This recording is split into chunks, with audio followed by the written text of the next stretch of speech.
Homeopathy एक ऐसी medical science है जो आपके माइंड, बॉडी, इन्वायरमेंट, आपका लाइफस्टाइल सबको एक साथ एक पहलू से देखते हैं। Out of 200 most polluted cities, 170 India में है. We can't even avoid pollution. आने वाले टाइम कैंसर इतना कॉमन हो जाएगा जैसे कोल्ड, कफ और कोराई। इससे डरने की बात नहीं है, हमारी मेडिकल साइंस भी उतनी एडवांस होती चली जाएगी। If someone comes to you and if they ask how you can exactly treat cancer for them, mental health सबसे पहला है जिस पे आपको ध्यान देना है। होम्योपैथी जड़ से इलाज करती है, तो जड़ हम पहले समझते हैं, जड़ हमारी आदतों में छुपा है। early signs क्या होता है कैंसर का? कैंसर का कोई fix set of early sign नहीं, कोई भी एबनॉर्मल कंडीशन कैंसर का अर्ली साइन हो सकता है। Right now, chronic diseases are one thing that a lot of people are suffering from. So, how do these diseases affect someone to get cancer? ये building है ना, ये building बनी कैसे? Basement, foundation. आपने क्रॉनिक स्ट्रेस बोला, chronic pathology बोली, ये फाउंडेशन है कैंसर का। क्रॉनिक से पहले So, how important is a proper balanced diet to cure or to prevent cancer? सबको पता है कि हमें खाना क्या चाहिए, सबको पता है कि फ्रूट्स खाना है, सबको पता है कि सॉल्ट और शुगर कम लेना है। भाई आइडियल डाइट आपको पता है, लेकिन आप फॉलो नहीं कर रहे। Emotional point of view of a cancer patient. A lot of people do not know how to exactly treat it. देखिए हमारे अंदर एक टेक्नोलॉजी है जिसको हम फीलिंग कहते हैं। जो भी हम सोच रहे हैं उस सोच का हमारे मन पे क्या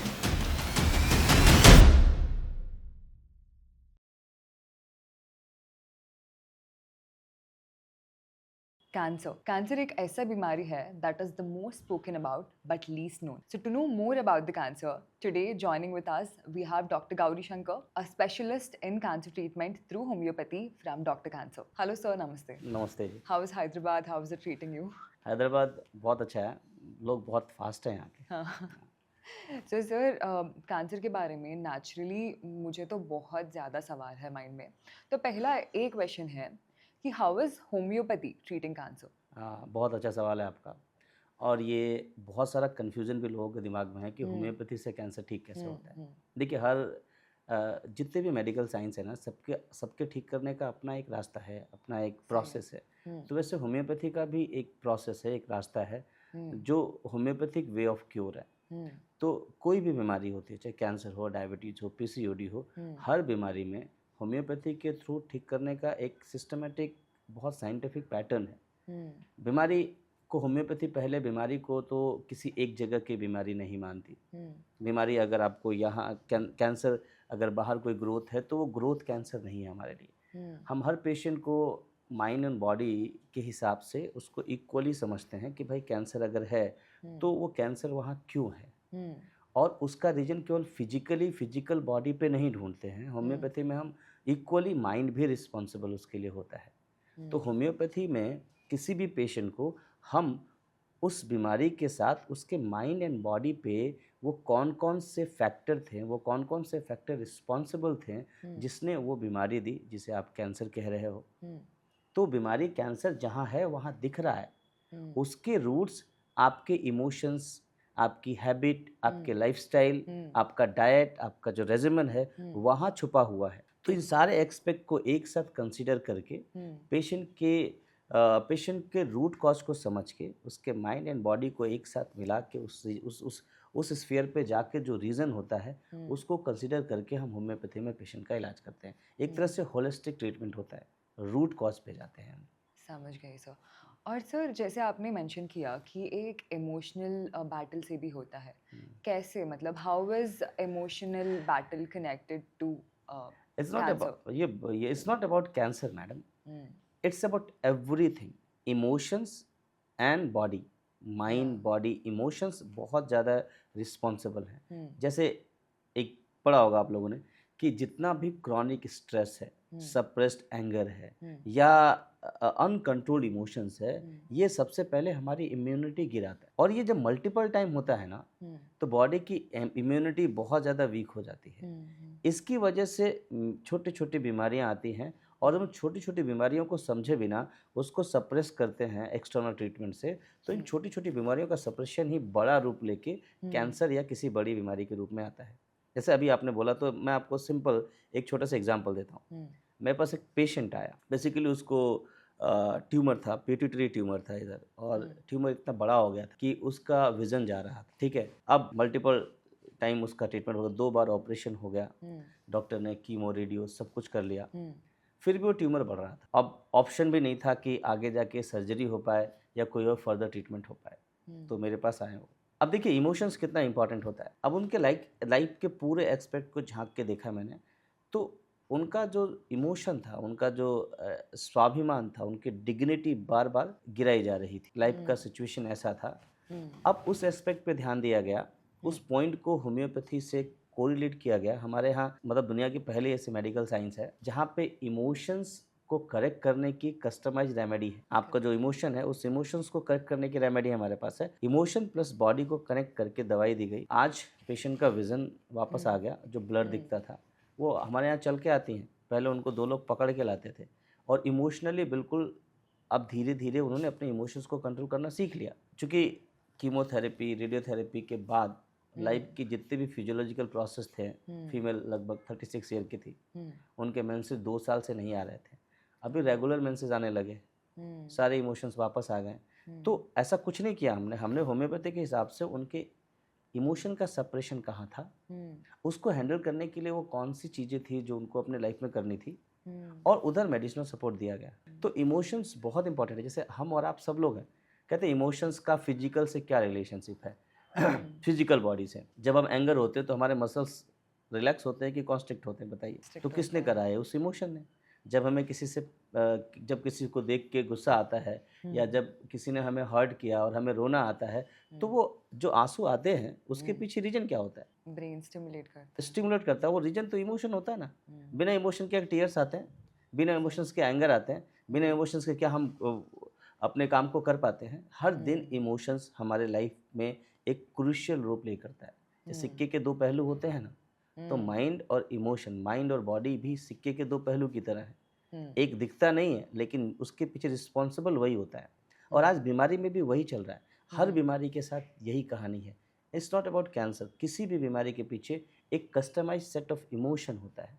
आप जब मल्टीपल पेशेंट को जब हम देखते हैं, तो हमें लगता है कि ये इमोशंस की वजह से उसको डायबिटीज़ हो गई होगी। ऐसे कई सारे सेट ऑफ इमोशन हैं। हर बीमारी के पीछे एक कस्टमाइज प्रॉपर तरीके से इमोशंस होते हैं, और कुछ लाइफस्टाइल हमारे ऐसे होते हैं। तो उसका कॉम्बिनेशन जो होता है वो पैथोलॉजी में लेके जाता है, लेकिन मेजर पार्ट हमारे इमोशंस प्ले करते हैं। आप जाके देखो, किसी पेशेंट को कोई बड़ी बीमारी है ना, उस पेशेंट को आप ऑब्जर्व करो, भाई पेशेंट को बीमारी एक दिन में तो हुई नहीं। हर बीमारी कोई ओवरनाइट प्रोसेस तो है नहीं, चाहे कैंसर, डायबिटीज, पीसीओडी, हम कल गए और कैंसर हो गया। तो अब जब उसको समझोगे और उसके माइंड एंड बॉडी को कोरिलेट करोगे, तो समझ आएगा कि उसके इमोशंस कहाँ कहाँ बदले। वो पहले कैसा था, अब ऐसा हो गया। और उस जर्नी को जब समझोगे ना आप, तो समझ आएगा उस जर्नी में आपको कई सारे एक्सपेक्ट दिखेंगे। इमोशनल जर्नी अलग दिखेगी, उसका लाइफस्टाइल की जर्नी अलग दिखेगी, उसकी डाइट का चेंजेस अलग दिखेगा, और कलेक्टिवली सारे चेंज किसी एक पैथोलॉजी को लेके आते हैं। और मोस्ट कॉमनली मैं आपको बता दे रहा हूँ, आज हम लोग कैंसर पे बात कर रहे हैं ना, तो आने वाला टाइम में कैंसर पेंडेमिक हो जाएगा। जैसे अभी कहीं कहीं कैंसर सुनने को आता है तो हम इतना डर जाते हैं। आजकल बढ़ रहा है वैसे भी केसेस हाँ, बहुत। आने वाले टाइम में मैडम मुझे लगता है 10 में से अगर 10 पेशेंट हॉस्पिटल में आ रहे हैं, 10 में से 8, 7, 6 लोग कैंसर से पीड़ित होंगे। तो ये बहुत बड़ी बीमारी है, क्योंकि हमारा लाइफस्टाइल, हमारे इमोशंस बिल्कुल आउट ऑफ कंट्रोल हो गए हैं। सुबह से लेकर शाम तक हम हर वो चीज़ कर रहे हैं जो हमारे सेल्स के लिए, हमारे बॉडी के लिए ज़रूरी नहीं है। कुछ तो हमारे बस में है जिसको हम कंट्रोल कर सकते हैं, कुछ तो हमारे कंट्रोल में है भी नहीं। पॉल्यूशन हमारे कंट्रोल में नहीं है। डाइट अभी देखो ना, ये हमारे कंट्रोल में है लेकिन फिर भी हम उसको इग्नोर कर रहे हैं। बहुत सी चीज़ें हैं। ये हमारा जो दिन और रात का बैलेंस है, सो सर्केडियन रिदम बोलते हैं, वो भी हमारे बस में नहीं है। अभी हमारे पास पेशेंट है, उस पेशेंट को पीसीओडी था, ओवरी में ट्यूमर था। जब मैंने उनके लाइफस्टाइल के बारे में देखा तो वो रात भर जगती, वो किसी अमेरिकन कंपनी में काम करती है, दिन और रात का। ये तो और बहुत ज़्यादा हो हाँ, गया ना, लोग अमेरिकन कंपनीज में काम कर रहे और उसका काम करने का मन ही नहीं है, फिर भी मजबूरी में काम करना है, पैसे और वो के लिए पीसीओडी आ गया। तो इसको तो चेंज करना पड़ेगा। इमोशंस बहुत इंपॉर्टेंट रोल प्ले करता है हमारी बॉडी के बीमारी में, और इमोशंस को कंट्रोल करने के लिए तो हमारे वेदों में भी लिखा गया है। सर जैसे कि कैंसर मतलब बहुत स्टेजेस में होता है ना, आप होम्योपैथी से किन स्टेज का कैंसर को ट्रीट कर सकते हैं? हाँ, ये भी बहुत अच्छा सवाल है आपका। लोगों को लगता है कि किस स्टेज में हम होम्योपैथिक ट्रीटमेंट में जाएँ। तो पहली बात, late me clear one thing कि होम्योपैथी में हर स्टेज के कैंसर के पेशेंट को सँभाला जा सकता है। अगर जैसा कि primary stage, secondary first stage, second stage है, जहाँ पे कैंसर लोकलाइज़ है, कैंसर अभी बॉडी में फैला नहीं है, उसको तो बहुत अच्छे से होम्योपैथी से रिकवर किया जा सकता है। थर्ड स्टेज और फोर्थ स्टेज का कैंसर है, कैंसर फैल गया है, पूरी बॉडी में फैल गया है, जिसको हम लोग मेटास्टेसिस बोलते हैं। ऐसे केसेस में भी देखा गया है कि हम अक्सर करके हमारे पास ना मैडम थर्ड या फोर्थ के कैंसर के पेशेंट आते हैं। वो हर जगह ट्राई कर लेते हैं, हर जगह जाते हैं, और वहाँ से जब रिजल्ट नहीं मिलता है तो सोचते हैं कि चलो होम्योपैथी में भी ट्राई कर लिया जाए। ऐसे पेशेंट को भी हम रिकवर कर देते हैं। तो बहुत अच्छा रिकवरी रेट है हमारा पेशेंट का। सर, जैसे आपने बोला कि बहुत सारे जगह पे ट्राई करते हैं वो लोग, उनका मेंटल स्टेट कैसे होता है? हाँ, ये बहुत देखा जाए तो मैं आपको बताता हूँ। कैंसर की बीमारी बड़ी नहीं है, कैंसर का डर बहुत ज़्यादा बड़ा है लोगों को। और वो डर जो होता है ना, उस डर से वो पेशेंट आते हैं। और हमारे पास तो डर और डेस्पेयर का मतलब इतनी जगह बड़े-बड़े अस्पताल में इलाज कराने के बाद हार के हमारे पास आते हैं। तो जब हमारे पास पेशेंट आते हैं तो पहले तो उनको ये डर होता है कि होम्योपैथी से कैसे इलाज कराएँगे। वो बहुत सारे सवाल मन में होम्योपैथी को लेके आते हैं।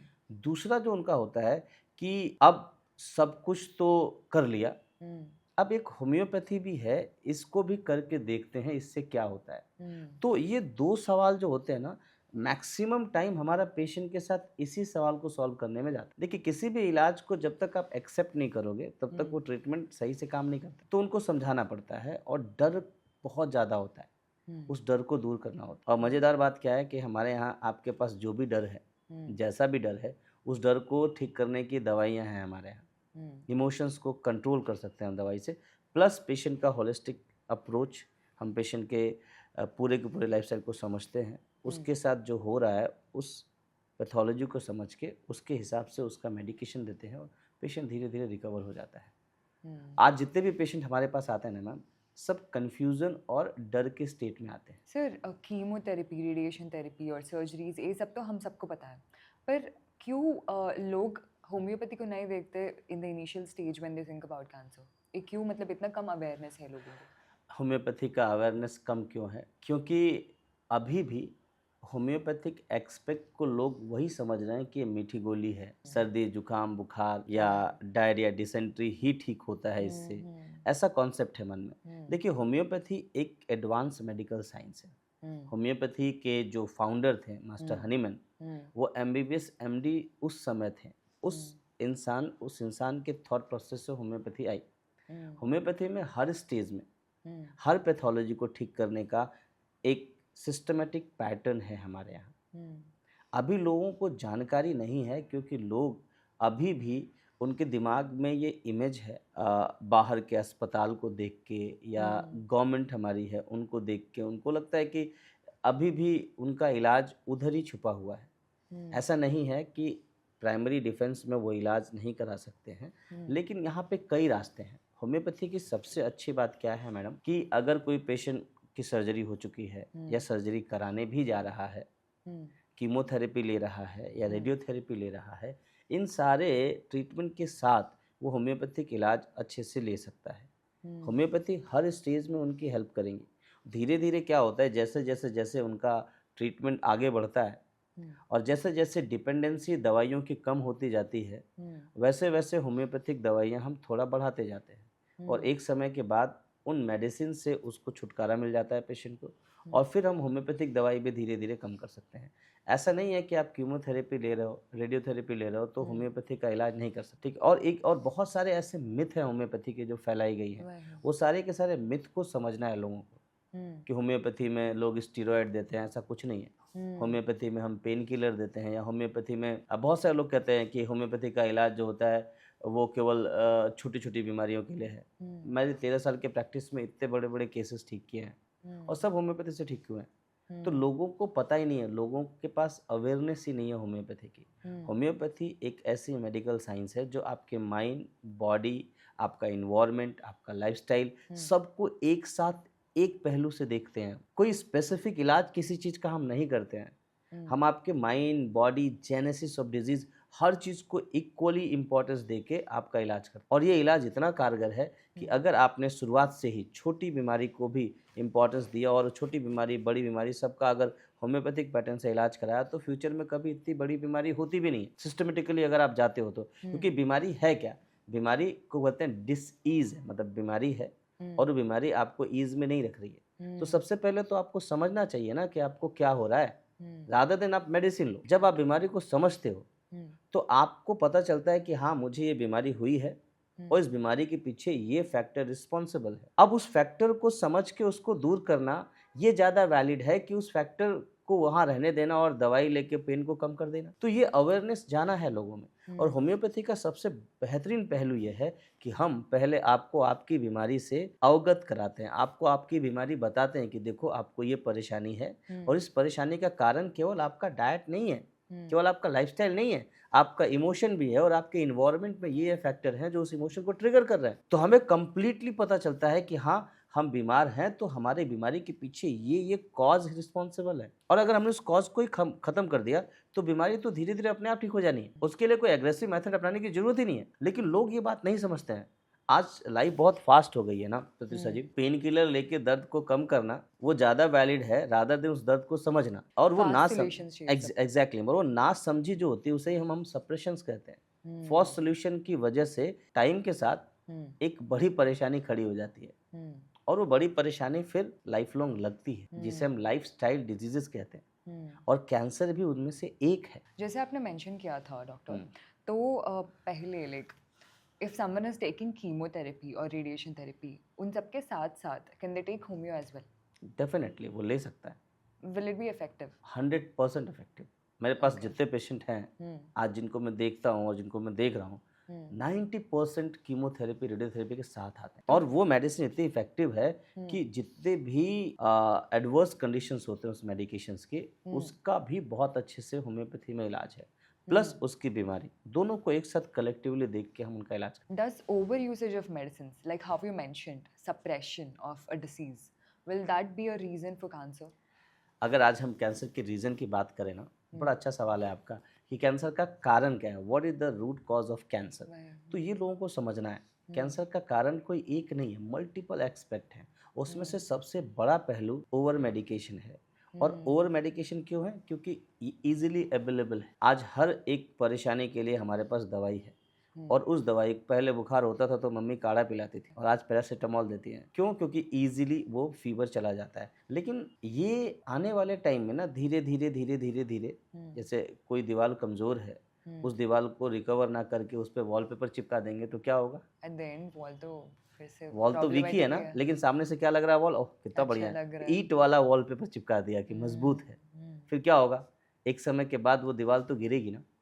तो यही हमारी बॉडी के साथ है, हम अपने बॉडी को धोखा दे रहे हैं, अपने आप को धोखा दे रहे हैं ओवर मेडिकेशन की वजह से, ईजी मेडिकेशन की वजह से। हमें पता है कि हमारा सर दर्द हो रहा है और हमें थोड़ा आज आराम करना चाहिए, लेकिन हमें जाना ही है बाहर। ये बहुत देखा जाए तो एक बहुत बड़ा प्रॉब्लम है मैम। आज आप जाके देखो इतने ज़्यादा, अभी तो परचून की दुकान में भी हम दवाई रखते हैं, पैरासीटामोल की गोली, और ये भाई वो लाइसेंस नहीं है उसके पास, फिर भी रखा हुआ है और हम फिर भी उससे ले रहे हैं। तो ये जो ओवर मेडिकेशन है, इजी अवेलेबल मेडिकेशन है। आज तो व्हाट्सएप यूनिवर्सिटी है, चैट करके फ़ोन करके आप कैसे दवाई नहीं ले रहे हो। और अभी किसी ने बोला कि हम घर बना रहे हैं ना, तो घर में एक मेडिसिन का सेल भी बना रहे हैं कि दवाई का एरिया ये रहेगा। क्यों भाई? पहले से हमने समझ लिया कि हम बीमार होंगे तो दवाई खानी है। जब भी आप बीमार हो ना तो मेडिसिन लेने से पहले उस बीमारी के रीजन को समझने की कोशिश करें। अगर आपको कैंसर से बचना है तो सबसे पहला पार्ट है कि आपको हर एक चीज़ के लिए मेडिसिन को ना करना और हर एक चीज़ का सोल्यूशन आपको अपनी डाइट और अपने लाइफस्टाइल में देखना हो। पहला तो रीजन ये है, ओवर मेडिकेशन। दूसरा कारण है आज जो हमारा, देखिए हम 2-3 चीज़ों के बिना नहीं रह सकते। हम फूड के बिना नहीं रह सकते, हम वाटर के बिना नहीं रह सकते, हम एयर के बिना नहीं रह सकते। ये सब चीज़ें हमारी बेसिक नेसेसिटी है।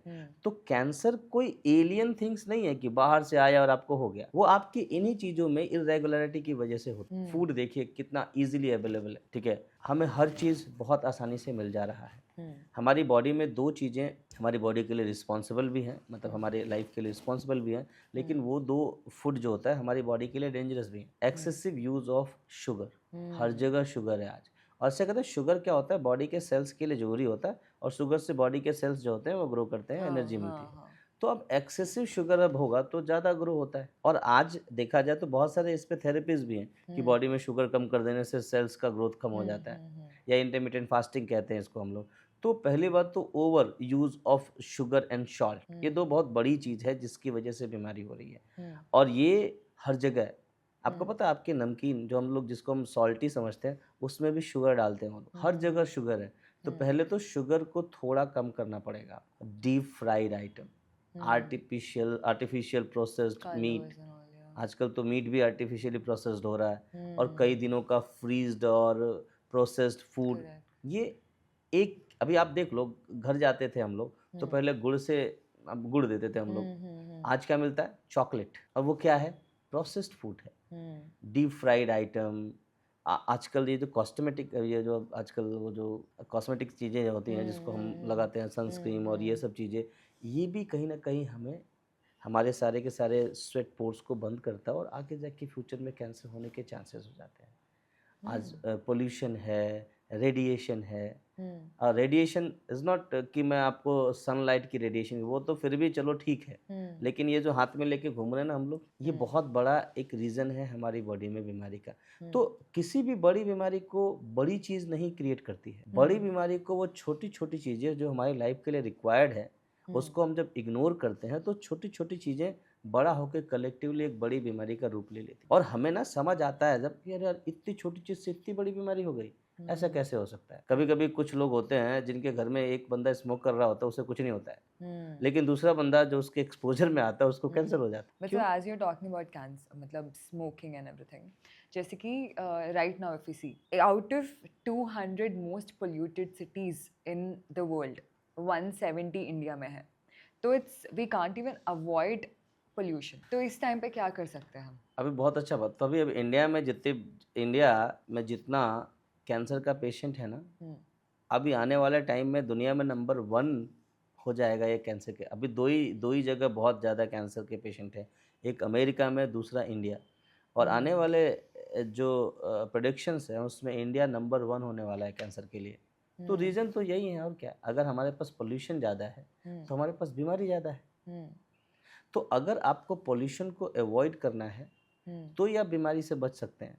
मैं आपको बता रहा हूँ मैम कि आने वाले टाइम में कैंसर इतना कॉमन हो जाएगा जैसे कोल्ड, कफ और कोराइजा। इससे डरने की बात नहीं है, हमारी मेडिकल साइंस भी उतनी एडवांस होती चली जाएगी, वो बात अलग है। लेकिन अगर ये बीमारी है तो उसके पीछे रीजन यही है। आप जो बोला पोल्यूशन हमारे यहाँ बहुत ज़्यादा है, उसके बाद फूड हैबिट, स्ट्रेस भी एक बहुत ही ज़्यादा। स्ट्रेस तो देखिए, स्ट्रेस बाहर का जो फैक्टर है ना मैम, वो ज़्यादा रिस्पॉन्सिबल नहीं है। आपके अंदर जो हो रहा है वो ज़्यादा रिस्पॉन्सिबल है। हमारे अंदर ही स्ट्रेस आता है, हमारे अंदर ही एंग्जाइटी आती है, एंगर आता है, और उस स्ट्रेस, एंग्जाइटी, एंगर की वजह से अंदर की चीज़ें खराब होती हैं। और जब हम इंटरनली वीक होते हैं तो बाहर जो भी फैक्टर हमारी बॉडी के लिए खतरनाक है वो इजीली हमारी बॉडी में इंटर कर जाता है। भाई आपके घर में सबसे वीक जगह से ही तो कोई इंटर करेगा, और वीक जगह बनाया किसने? घर आपका है तो वीकनेस की रिस्पॉन्सिबिलिटी आपकी है ना। तो वैसे हमारी बॉडी के साथ है,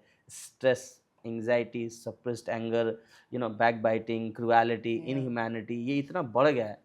ये भी एक रीज़न जो है वो बीमारी का है। पहले इसको हम नहीं मानते थे, लेकिन जब से कोरोना आया ना, उसके बाद से हमने मेंटल हेल्थ पे ध्यान देना शुरू कर दिया। और मेंटल हेल्थ सबसे पहला है जिस पे आपको ध्यान देना है, और होम्योपैथी बनी ही इसके लिए थी।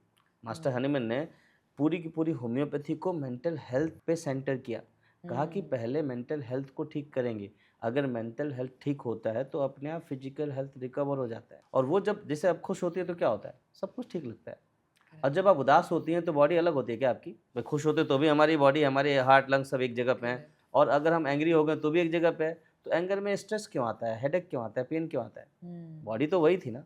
इमोशंस ने बदला, इमोशंस ने अपना रूप बदला और आपकी बॉडी में वैसे चेंजेस होने लगे। तो स्ट्रेस बड़ा एक छोटा सा वर्ड है, लेकिन स्ट्रेस को समझने के लिए आपके अंदर डीप अंडरस्टैंडिंग होनी चाहिए। स्ट्रेस कोई एक चीज़ नहीं है, हो सकता है जो मेरा स्ट्रेस का रीजन हो आपके लिए वो वैलिड ना हो, और आपका स्ट्रेस जो होता है वो मेरे लिए Personal. वैलिड नहीं होगा। Hmm. इसीलिए होम्योपैथी में क्या होता है, पर्सनलाइज हर इंसान को समझते हैं कि आपका स्ट्रेस क्या है, क्यों है, क्या रीजन रिस्पॉन्सिबल है, उस स्ट्रेस के हिसाब से आपकी बॉडी में क्या चेंजेस हुए, उन दोनों को कलेक्टिवली समझ के हम दवाई देते हैं। और यही सेम चीज़ हम कैंसर में करते हैं। Got it, doctor. जैसे कि if someone comes to you and if they ask how you can exactly treat cancer for them, I mean, if they have a very ill lifestyle and if they have very different food habits, how do you treat them from the core? Starting से कैसे treat करते हैं आप? बड़ा बढ़िया सवाल है आपका।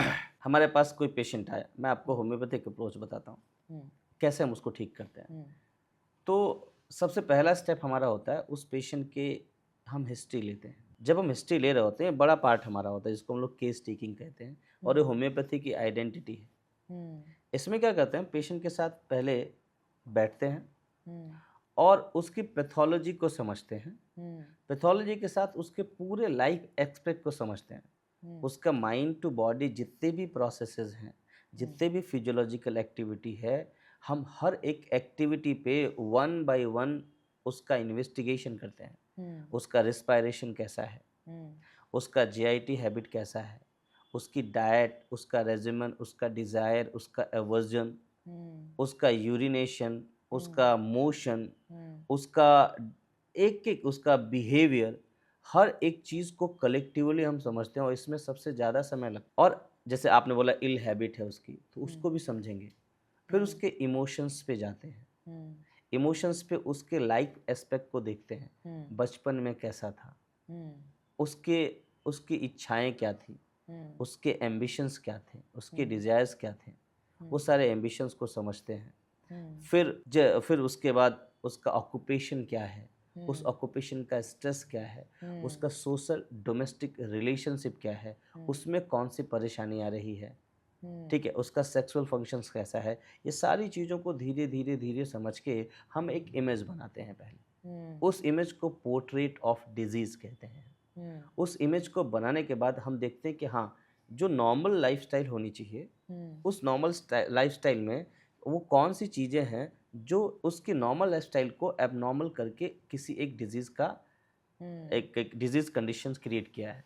हम्म, अब फिर वो जानने के बाद हम उस पॉइंट्स को कंसिडर करते हैं, जो पॉइंट नॉर्मल फिजियोलॉजी से अलग, और उसको कंसिडर करके पेशेंट को पहले समझाते हैं कि देखिए, आपकी ये वाली लाइफस्टाइल ने ये वाली परेशानी दी, आपकी इस डाइट हैबिट ने आपको यहाँ पे परेशानी दिया, आपके इस बिहेवियर ने आपको यहाँ पे परेशानी दिया। तो पेशेंट को पहले समझ आता है कि हाँ, एक्चुअल मेरी परेशानी ये है। जैसे हमें अपनी परेशानी पता चल जाती है ना, जैसे हमें पता चलता है इस गली में कुत्ते जो हैं वो बहुत वो पागल टाइप हैं, तो हम उस गली में जाना ही बंद कर देते हैं। भाई कोई कहेगा भाई इस गली में मत जाओ, इस गली में कुछ डेंजरस चीज़ें हैं, तो आप जाओगे क्या? आपको नहीं पता है तो जाओगे, और जाओगे तो आपके साथ कैजुअलिटी हो सकती है। लेकिन आपको पता चल जाए तो आप पहले वॉलंटरी, हाँ या इधर नहीं जाना है, तो पेशेंट को बताते हैं कि भाई देखो ये चीज़ें नहीं करनी है। और ये सबसे मेजर पार्ट होता है। और जगह क्या होता है, और जगह पहले दवाई पे फोकस करते हैं। हम पहले उसके बीमारी पे फोकस करते हैं कि आपको एक्चुअल में हुआ क्या है। उसके बाद हम उसकी बीमारी को समझ के उसको कुछ प्रिकॉशंस बताते हैं और उसको अपनी दवाई देते हैं। उसके बाद दवाई दे के छोड़ते नहीं है उसको, हम जब तक उसका इलाज चलता है। देखिए, डिजीज़ एक जर्नी है from health to pathological condition, तो वैसे इलाज भी एक जर्नी है मैडम। हमने आज दवाई दी और एक्सपेक्ट कर लेते हैं कि ठीक हो जाएंगे, तो ऐसा कोई पेन किलर तो दिया नहीं हमने। हमने ये दवाई देने के बाद हम उसके साथ चलते हैं, ऑब्जर्व करते हैं, उसकी पूरी जर्नी में हम साथ रहते हैं, और लाइफस्टाइल में जो जो चेंजेस होता है उसको क्लोजली ऑब्जर्व करते हैं। ऑब्जर्व करने के बाद कुछ भी ऐसा चेंज है जो हमारी बीमारी के लिए फेवरेबल नहीं है, तो हम उसको रोकने के लिए कहते हैं। समय समय पे ऑब्जर्व करते हैं, बात करते हैं, और दवाई भी उनकी बदलते बदलते उनको हेल्थ तक लेके जाते हैं।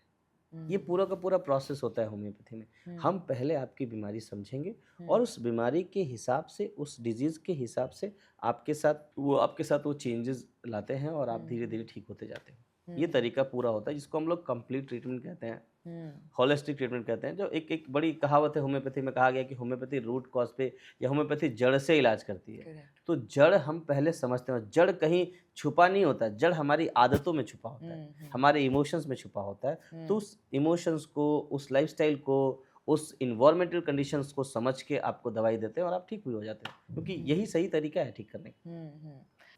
So, how does homeopathy treat cancer? Homeopathy में जब हम किसी पेशेंट को कैंसर के पेशेंट को ठीक करते हैं तो 4-5 स्टेप है जो हम देखते हैं। सबसे पहले उसके डिजीज़ को समझते हैं, उसके बाद उसके लाइफ़स्टाइल को समझते हैं, उसके एनवायरनमेंट को समझते हैं, उसके इमोशंस को समझते हैं और उसके जो एम्बिशंस हैं, कई सारे ऐसे इन सारे फैक्टर्स को कलेक्टिवली समझने के बाद एक इमेज बनती है और उस इमेज के साथ हम पेशेंट को देखते हैं। और जब इन सब चीज़ों को समझ जाते हैं, लाइफ़स्टाइल समझ गए, इमोशन समझ गए, एम्बिशन समझ गए, उसके रिलेशनशिप, उसका ऑक्यूपेशनल बिहेवियर, ये सारी की सारी चीज़ें कलेक्टिवली बीमारी को एक बीमारी के रूप में बाहर आती हैं, तो उन सबको समझने के बाद ही हम इलाज करते हैं। एक कस्टमाइज्ड प्रोसेस है हमारे यहाँ और सबसे पहले पेशेंट को ये यकीन दिलाते हैं कि बीमारी कोई बाहर की चीज़ नहीं है। बाहर से कोई बीमारी आपको नहीं लगी है, आपके लाइफ़स्टाइल में, आपके डाइट में, आपके एनवायरनमेंट में, आपके इमोशन में जो चेंजेस आए, जो आपकी बॉडी के लिए सूटेबल नहीं थे, उसी चेंजेस ने आपको एक बीमारी दी और आपको ठीक करना है तो medicine is not a major part. Medicine एक रास्ता है, मेडिसिन ही रास्ता नहीं है। तो आपको मेडिसिन के साथ-साथ फिर आपको आपके लाइफ़स्टाइल को समझने के लिए हम विज़न देते हैं और हम आपके साथ खड़े भी होते हैं। आपके डाइट में जो चेंजेस होते हैं, उसको चेंज करके हम आपके साथ खड़े भी होते हैं कि देखिए आपको ये लेना है और रेगुलरली हम उस पे काम करते हैं। आपके इमोशंस को भी समझते हैं और आप आपको डाइट भी समझाते रिकमेंड हैं। करते हो? डेफ़िनेटली हमारे पास देखिए जब हमारे यहाँ पेशेंट आता है ना, तो एक ही छत के नीचे सब होता है हमारे यहाँ। हम मेडिसिन देंगे, हमारे पास डायटीशियन है जो होम्योपैथिक ट्रीटमेंट के हिसाब से आपको डाइट बताएँगे। फिजियोथेरेपी है जो आपको फिजियोथेरेपी का पूरा बताएँगे आपको। हमारे पास काउंसलर हैं जो आपकी रेगुलर काउंसलिंग करेंगे। मतलब जो-जो वीक पॉइंट आपके लाइफ़स्टाइल में है, वो सारे वीक पॉइंट को हम नोटिस करते हैं और उस वीक पॉइंट पे एक-एक इंसान आपके साथ खड़ा होता है और तब तक खड़ा होता है जब तक आपको ठीक नहीं कर देते। ये होम्योपैथी का प्रोसेस है और यही राइट होम्योपैथी है जो हम करते हैं। और डॉक्टर मतलब मुझे हाइपोथायरॉयडिज्म है बचपन से, मतलब when I was in 10th standard तब से है। तो when I went to homeopathy they've asked me questions for like 40 minutes, nearly an hour straight, and then they gave me some medicines, and then they spoke about, you know, what happened in my past, about my parents, about my lifestyle, about my relationships, everything. तो then I did not understand anything much. जैसे आप बोल रहे हो आप अभी, तो उसकी वजह से मैं थोड़ा सा मतलब I understood. So, you know, how do you tell patients who do not know anything about homeopathy that how do you exactly treat them? I mean, how important is knowing everything for them? वैसे बहुत अच्छा सवाल है आपका और ऐसा बहुत लोगों को लगता है हमारे यहाँ पेशेंट आते हैं ना, तो वो डायबिटीज़ लेके आया कोई मान लो या कोई पीसीओडी लेके आया, तो उनके दिमाग में यही है कि मैं डॉक्टर के पास जाऊँगा, डॉक्टर बिठाएगा, प्रिस्क्रिप्शन लिखेगा, दवाई लेके चले जाएँगे। ये तो बहुत ही मतलब ये कॉमन ये चीज़ है। कॉमन चीज़ है और ये ऐसा ऐसा हम लोग बचपन से करते आ रहे हैं ना, ऐसा Right. तो हमें लगा कि ऐसा होना चाहिए। एक्चुअली में क्या होना चाहिए? एग्ज़ैक्टली हाँ, जब हम पेशेंट से पूछते हैं कि अच्छा आपका रिलेशनशिप बताओ, तो कहता है डॉक्टर साहब हमारी बीमारी से हमारे रिलेशनशिप का क्या क्या संबंध है? फिर बोलता है डाइट से क्या मतलब है इसका? आप पूछ रहे हो आपको गुस्सा क्यों आता है? अभी हमारी बीमारी पीसीओडी और हमारे एंगर से इस बीमारी का क्या मतलब है? ये Right. बहुत सारे ऐसे क्वेश्चंस होते हैं जो पेशेंट जब हमारे पास सामने आता है तो शॉक्ड हो जाता है। तो बेसिकली ना ये सबसे एक बड़ा पार्ट है कि लोग होम्योपैथी को समझ नहीं पा रहे। उनके दिमाग में इमेज है कि हम जाएँगे, प्रिस्क्रिप्शन लिखेंगे और चले आएँगे। तो अभी आपने बोला आपको हाइपोथायराइड है। अब हाइपोथायराइड है तो क्यों है ये इम्पोर्टेंट है कि उसके लिए आप एक थायराइड की गोली ले लो, वो ज़्यादा आपके लिए वैलिड है, बताओ? अगर मैं बोलूँ कि अच्छा ये गोली ले लीजिए, आपका थायराइड कम हो जाएगा। फिर बढ़ा तो और गोली ले लीजिए, थोड़ा पावर 25 से शुरू किया 50 ले लीजिए। अच्छा और बढ़ गया वही तो 50 से हुआ शुरू मेरे करके साथ। 75 ले लीजिए, 75 से 100 ले लीजिए। Yeah. अगर वो थायराइड की गोली 25 mg से आपका थायराइड क्यूर होना था, then why 50 mg? If this is medicine and medicine का काम क्या है? कोई भी दवाई देते हैं तो दवाई क्या होती है? आपकी बीमारी को ठीक करती है। तो थायराइड की 25 mg की गोली दी गई तो उससे आपका थायराइड ठीक होना चाहिए था ना? क्यों आपको नीड हुई 50 mg की? कभी सोचा इस पे? और आप बिना अब मजे से आप खा भी रहे हो क्योंकि आपका ब्लड का जो नॉर्मल वैल्यू है ना, उस पे टीएसएच का लेवल नॉर्मल आ रहा है। भले आप 50 लो, 100 लो, 75 लो, 200 लो, कोई मतलब नहीं। यही होम्योपैथी में नहीं होता है। सबसे पहले हम पूछते हैं कि आपको थायराइड हुआ है, तो थायराइड का काम क्या है हमारी बॉडी में? जो थायराइड हार्मोन होता है ना, वो टेम्पो ऑफ लाइफ होता है। पूरी ज़िंदगी में, पूरे लाइफ में वो आपकी एनर्जी, एक्साइटमेंट लेके आता है। हम्म, तो ऐसा करके मेरा एक्सपीरियंस है 13 साल का। जब भी हम किसी थायराइड के पेशेंट को देखते हैं ना, 90% पेशेंट में सप्रेशन ऑफ इमोशन होता है। वो मरीज होते हैं जो अपने इमोशंस को दबाते हैं, अपने एम्बिशंस को दबाते हैं। इंटरनली कोई फियरफुल सिचुएशन होता है, वो अपने आप को एक्सप्रेस करने से डरते हैं। हम्म, कोई इमेजिनरी ऐसा फियर होता है जो होता भी नहीं है। इन सारी चीज़ों को पहले हटाते हैं। हम्म, जब वो हटता है दवाइयों से तो अपने आप थायराइड। और कितने थायराइड के पेशेंट हैं मैम जो 100% क्योर्ड हैं हमारे यहाँ। लोग शॉक्ड होते हैं, मतलब वो सोचते नहीं है कि भाई थायराइड लग गया तो जिंदगी भर गोली खानी है। अरे हाँ, भाई जिंदगी भर गोली खानी है ये तो तो फिर हम वो गोली सुनते क्यों ही है? है, when you get thyroid it's a life time और डिसीज। कम से कम मल्टीपल पेशेंट हमारे पास हैं। इतने पेशेंट हैं जो खुलेआम आके कैमरे के सामने कहते हैं कि हमें होम्योपैथी से हमारी थायराइड पूरी तरीके से ठीक हो गई। अभी तो मैं आपको दिखाऊंगा इस सेशन के बाद आपको एक दो इंटरव्यू। तो इसीलिए हम थायराइड के पेशेंट के रूट कॉज को समझते हैं, हम ब्लड प्रेशर के पेशेंट के रूट कॉज को समझते हैं। रूट कॉज हमारा एडिशनल होता है, प्लस जो मेडिसिन देना है, जो नॉर्मल प्रोटोकॉल है उसको फॉलो भी करते हैं। डाइट में जो नॉर्मल प्रोटोकॉल है, हाइपरटेंशन के पेशेंट को ठीक करने का, शुगर के पेशेंट को ठीक करने का, कैंसर के पेशेंट को ठीक करने का, वो सारे प्रोटोकॉल को फॉलो करते हुए उससे ज़्यादा वन स्टेप एक्स्ट्रा हम आपके अंदर जाके आपके लाइफस्टाइल को देखते हैं। और वो सारे इमोशंस से आपको मतलब आपको इन्फॉर्म करते हैं। वो इमोशंस, जिस इमोशंस ने आपको थायराइड दी, जिस इमोशन ने आपको पीसीओडी दी, जिस इमोशन ने आपको एसिडिटी दी, कॉन्स्टिपेशन के पीछे भी इमोशन होता है, आपको पता है? नॉर्मल प्रोसेस क्या होता है? हमने खाया और उसको 24 घंटे में मोशंस के थ्रू उसको बाहर निकल जाना है, ये नॉर्मल है। अब वो कॉन्स्टिपेशन, कई सारे पेशेंट आते हैं जो आगे जाके कोलन कैंसर या रेक्टल कैंसर में कन्वर्ट भी होते हैं, उनका मोशन ही क्लियर नहीं होता है। अब जब उसको जाके पीछे जाके समझते हैं तो वो किसी एक पॉइंट पे ज़िंदगी में स्टक होते हैं। They dwell in their past experiences.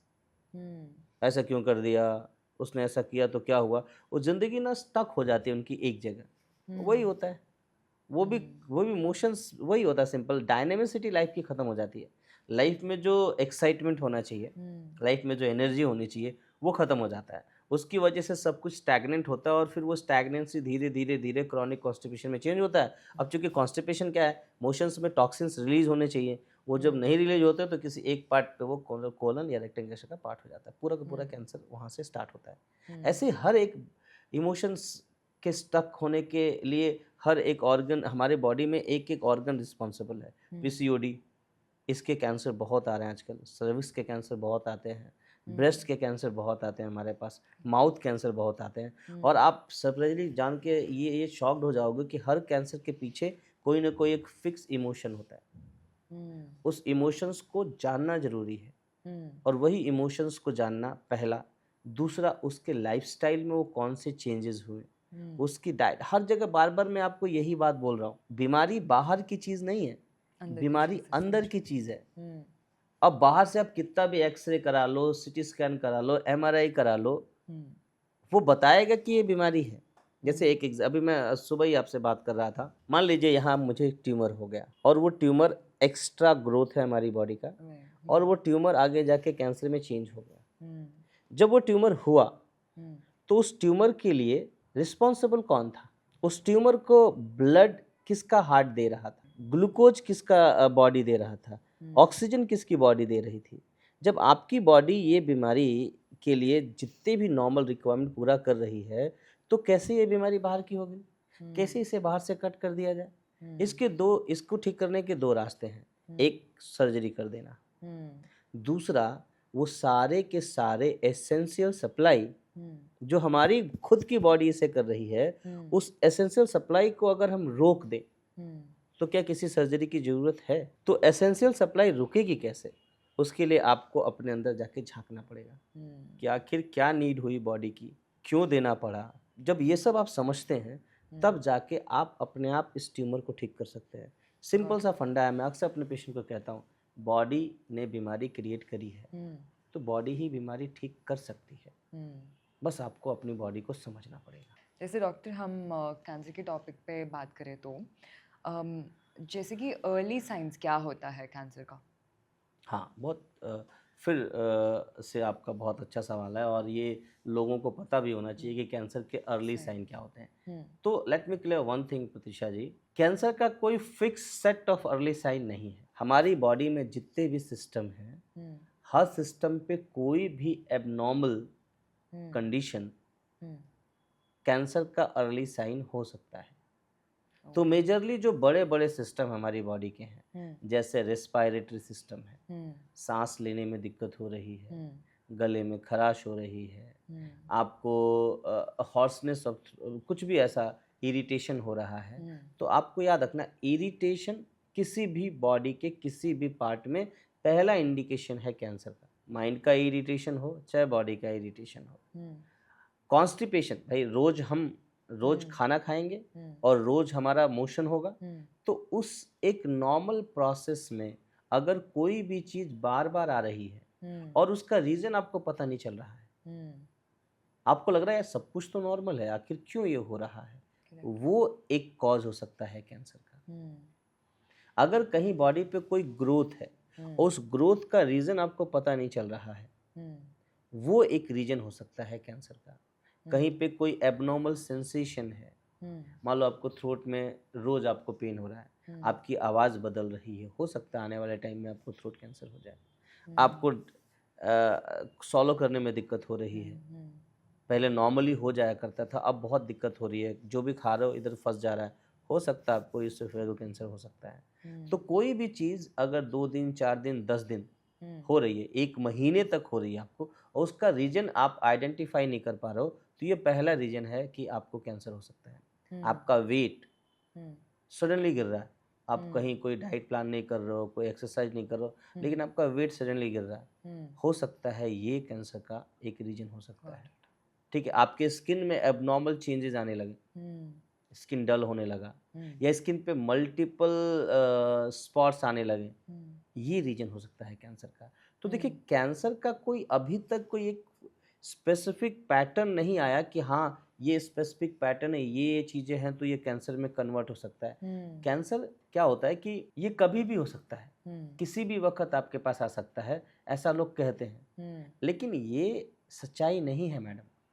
Cancer भी वो नॉर्मल इंडिकेशंस के बाद ही आता है। वो नॉर्मल इंडिकेशंस आपकी नॉर्मल फिजियोलॉजी में स्लाइट चेंजेस की वजह से हो सकते हैं। तो माइन्यूटली हमें हमारी बॉडी को ऑब्जर्व करना है कि कोई भी चीज़ एबनॉर्मली ऐसा क्यों है। कभी कोई पेशेंट आता है, कहता है रोज़ सुबह उठते हैं तो चक्कर आता है, हम्म, सर में दर्द हो रहा है, तो ये तो एक नॉर्मल सा सिम्टम है।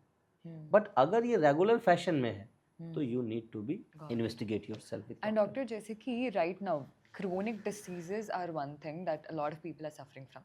जैसे कि diabetes हो गया, hypothyroidism हो गया, PCOD, PCOS. तो मतलब if you take 3 girls, out of 3 at least one is getting PCOD, PCOS. 100%। तो how do these diseases affect someone to get cancer? बहुत बढ़िया सवाल है आपका। फिर से ये बिल्डिंग है ना, ये बिल्डिंग बनी कैसे? Basement के वजह बेसमेंट, फाउंडेशन। से। तो वो जो आपने क्रॉनिक स्ट्रेस बोला, क्रॉनिक पैथोलॉजी बोली, ये फाउंडेशन है मैडम हम्म, कैंसर का। हम्म, और क्रॉनिक से पहले अक्यूट आया होगा, और अक्यूट से पहले स्लाइट चेंजेस आए होंगे।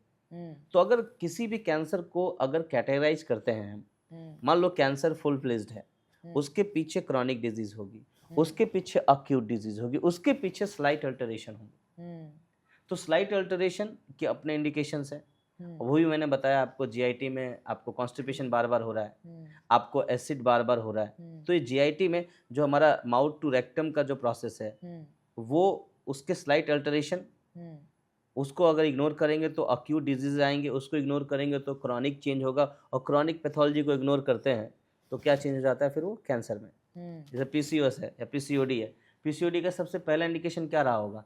आपके मेंसेस इरेगुलर हुए होंगे, और इरेगुलर मेंसेस पे आपने ध्यान नहीं दिया होगा, और धीरे धीरे वो इरेगुलरिटी इतनी बढ़ गई होगी, पीसीओएस हो गया होगा। अब उस पर भी ध्यान नहीं दिया, वो इतना बड़ा हो गया कि कैंसर में चेंज हो गया। तो मैंने बताया ना कि हर एक बीमारी का अपना एक सिस्टमेटिक पैटर्न, एक जर्नी है। उस जर्नी को समझना है, और जर्नी हमेशा कहाँ होती है? इनिशिएशन में ही ठीक करना है उसको, इसलिए prevention is better than cure कहते हैं।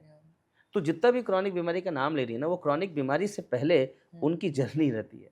वो क्रॉनिक से पहले अक्यूट होते हैं, अक्यूट से पहले स्लाइट चेंजेस आते हैं, और स्लाइट चेंजेस के समय ही ध्यान दे लें अगर हम, तो शायद वो क्रॉनिक डिजीज आए ही ना। इसीलिए एक बहुत अच्छा सा कोटेशन है कि प्रिवेंशन करेंगे तो क्योर से अच्छा है। एंड डॉक्टर, जैसे हम आपने बात किया डाइट के बारे में, right? So how important is a proper balance diet to cure और टू प्रिवेंट कैंसर? अब बड़ा अच्छा सवाल है फिर से, और ये सारे बेसिक हैं। आप बहुत अच्छे सवाल करो, सारे के सारे सवाल बेसिक हैं। डाइट, हम खाने बिना तो रह नहीं सकते। और पता बात क्या है, सबको पता है कि हमें बनना क्या है, और ये पता होने के बाद भी हम वो नहीं करते हैं। सबको पता ना, पढ़ेंगे तो आईएएस बन जाएंगे, किसी को पता नहीं है क्या ये, लेकिन क्या पढ़ते हैं लोग।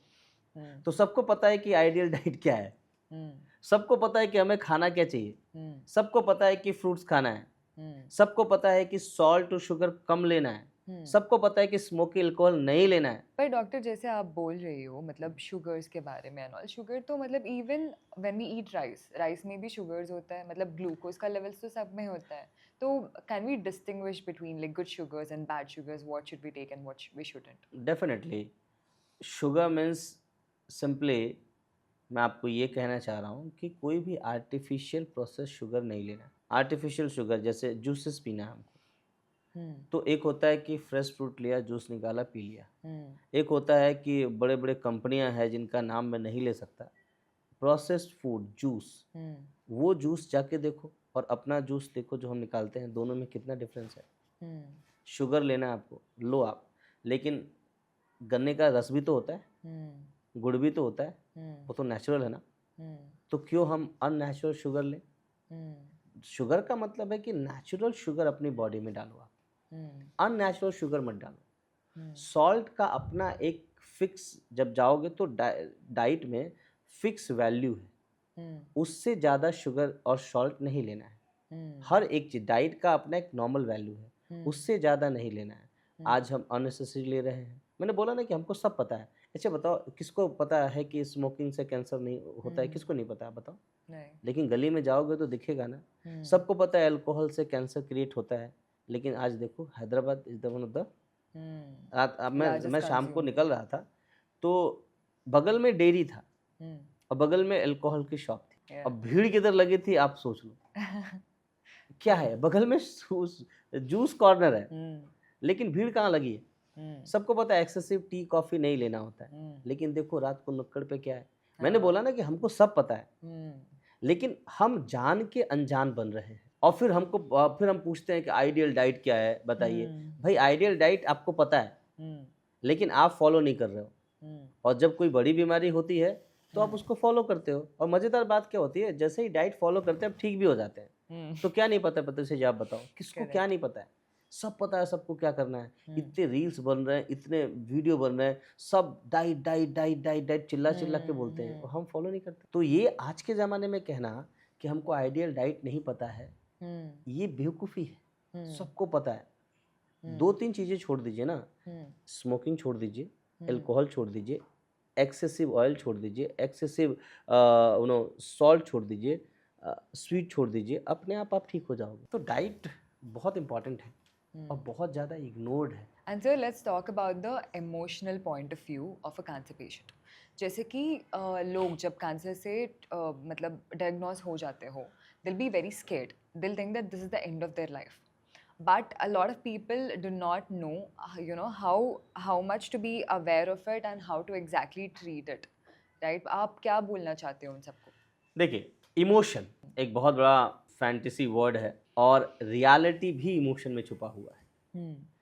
तो सबसे पहले तो अगर मैं बोलूं कि हमें अपने इमोशंस को कंट्रोल में रखना है, या इमोशंस पे नज़र रखनी है, इमोशंस पे ध्यान देना है, तो कैसे देंगे आप? सिंपल, देखिए हमारे अंदर एक टेक्नोलॉजी है जिसको हम फीलिंग कहते हैं। किसी और क्रिएचर में भगवान ने नहीं डाला है।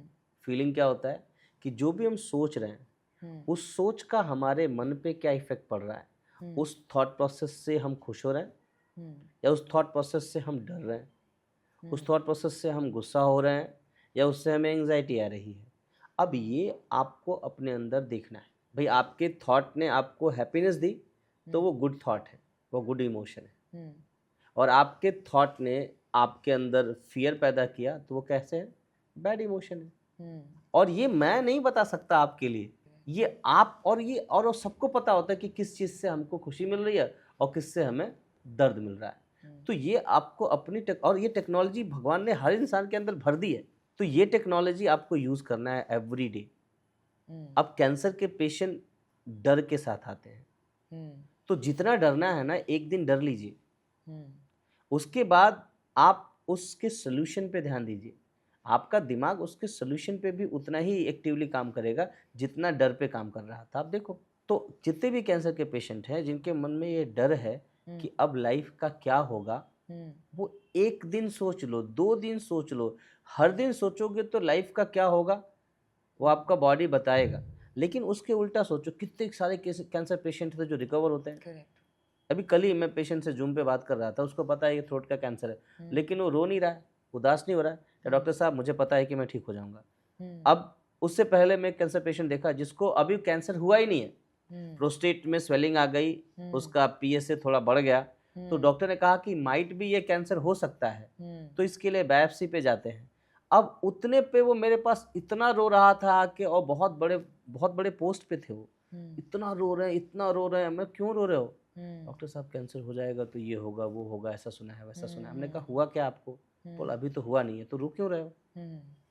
और एक पेशेंट को कंफर्म डायग्नोसिस है कैंसर की, लेकिन उसके कारण नहीं मैं ठीक हो जाऊंगा डॉक्टर साहब, मुझे पता है कि मुझे क्या करना है, ठीक है, इट्स नॉट द एंड, हर इंसान को एक दिन मरना होता है। तो ये 2 एस्पेक्ट है। आप बताओ कौन सा पेशेंट ठीक होगा? Strength is the key for the cure. Definitely. And doctor, how significant is the role of a family to support a patient like this? देखिए मैम, मैं अक्सर अपने पेशेंट को कहता हूँ कि कैंसर ठीक करने के केवल 3 रास्ते हैं। ये 3 चीज़ें अगर आपके अंदर है तो आप कैंसर से लड़ सकते हो। सबसे पहली चीज़, कैंसर पेशेंट की हिम्मत कि हाँ ठीक है मुझे कैंसर हुआ है, लेकिन ये लाइफ का एंड नहीं है, मैं लड़ूंगा। तो पेशेंट का जो इच्छा शक्ति है। दूसरा, फैमिली का सपोर्ट। और तीसरा, अच्छे डॉक्टर का चुनाव। अच्छा हॉस्पिटल नहीं, बड़ा हॉस्पिटल नहीं, अच्छा डॉक्टर।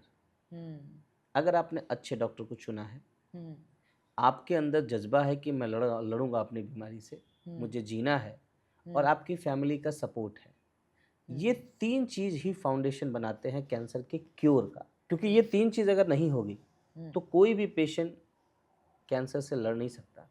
पेशेंट खुद चाहता हो कि मुझे जीना है, फैमिली सपोर्ट कर रही हो, और अच्छे डॉक्टर को चुना हो उसने, आप कैंसर से लड़ सकते हो और ठीक भी होते देखा है मैंने patient. So doctor, since you have experience 13 years in this industry and then you've treated thousands of patients till now, what is that one message would you like to give to the people listening to you out there? Like if their patients suffering from cancer or if someone in their family is suffering, what is that one message? अगर किसी एक message को अगर मैं बोलना चाहूँ अपने 13 साल के एक्सपीरियंस से अपने पेशेंट को, तो एक मैसेज यही है कि try to understand the language of your own body.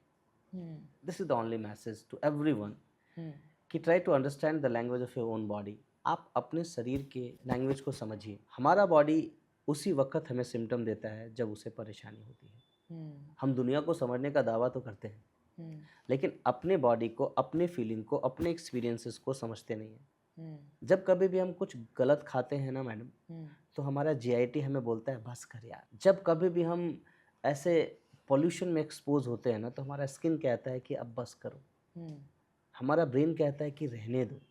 लेकिन जब हम अपने बॉडी के लैंग्वेज को समझते नहीं और उससे ब्रीच करते हैं ना, तो हमारा बॉडी थोड़ी बड़ी परेशानी देके हमें कहता है रुक जाओ, इन्फ्लेमेशन देके कहता है, ग्रोथ देके कहता है रुक जाओ। फिर जब हम ग्रोथ को इग्नोर करते हैं ना, तो फिर वो क्रॉनिक डिजीज देके कहता है रुक जाओ। Every disease is a stopping point and the point to realise कि why this happened to us. तो जब भी हम अपने शरीर को समझते नहीं हैं, अपनी बॉडी के लैंग्वेज को समझने की कोशिश नहीं करते हैं, तब बड़ी बीमारी होती है। तो एक मैसेज यही है कि आप अपने शरीर के हर एक ऑर्गन को समझिए, अपने शरीर के लैंग्वेज को समझिए कि वो हमें क्या समझाना चाहता है। आपको कभी भी मैडम कोई बीमारी नहीं होगी, ये गारंटी है। बस रुक जाए हम जब हमारा बॉडी कहता है रुको। अगर ऐसा करेंगे तो कभी फ्यूचर में बीमारी, यही मैसेज है। Understood, sir. And thank you very much. I've also known a lot about homeopathy, a lot about cancer treatment and all of this. Thank you for being such a sweet person over here and thank you for your insights, sir. Thank you so much ma'am. नमस्ते।